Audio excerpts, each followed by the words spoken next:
আজকে দেখো বন্ধুরা দুপুরবেলায় কি অবস্থা। বল্টুমা তুমি কি খাচ্ছ? পায়েস।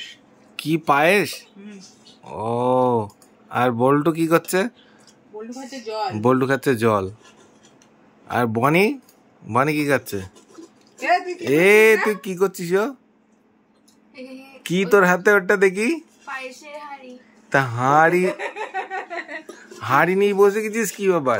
হাঁড়ি একাতে আর হাতা একাতে, তার মানে তোমরাই বোঝো গাইস পায়েসটা কত টেস্টি হয়েছে। আমার হাতে পায়েস আর হাঁড়ি নিয়ে ও কাকাচ্ছে। কি ব্যাপার, তোর টেস্ট হয়েছে বেশি না কম পড়ে গেছে? না না, টেস্টটা ভালো হয়েছে। ওই জন্য হাঁড়ি করে দেখি হাঁড়িতে আর আছে কি? তাই বলে তুই হাঁড়ি ধরে খাবি? ফাঁকা রেখে দে, রাখ, এটা থেকে খা না। আরে মার কাছে বাটিতে আছে অনেক। মানে কি জানো, ওই সে হাঁড়ির গায়ে দুধগুলো শুকিয়ে সেই সরভাজা মতো হয়ে যায়, ওই সরভাজা মতো ওইটা কেকে কেকে খাচ্ছে চামচ দিয়ে। তার মানে ওদের পায়েস খাওয়া হয়ে গেছে, এখন এক্সট্রা খাচ্ছে কোনো? বল্টু খেয়ে এখন থেকে জল খাচ্ছে। তো একটা জিনিস, এক কাজ করো, তোমাদের তো ঝাল, ওই দেখো বল্টু সবাই বলা শুরু করে দিয়েছে ঝাল খাবে।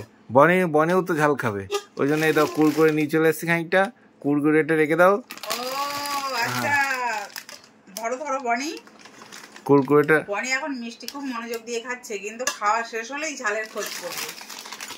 তো তার জন্য চলে এসছে বনি, তোমার জন্য স্পেশাল কুড়কুড়ে। চলবে? হ্যাঁ হ্যাঁ। এখন বলছে হ্যাঁ হ্যাঁ।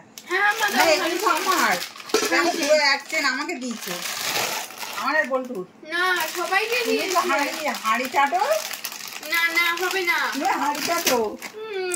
আচ্ছা সবাই মিলে ভাগ করে নেবে, তিনজনে মিলে ভাগ করে নেবে ঝাল। তোমার জন্য কুড়কুড়ে, ঠিক আছে? আর ওটা খাবে? খেয়ে নাও। ওকে, খেয়ে নাও তাহলে সবাই। ঠিক আছে, টাটা।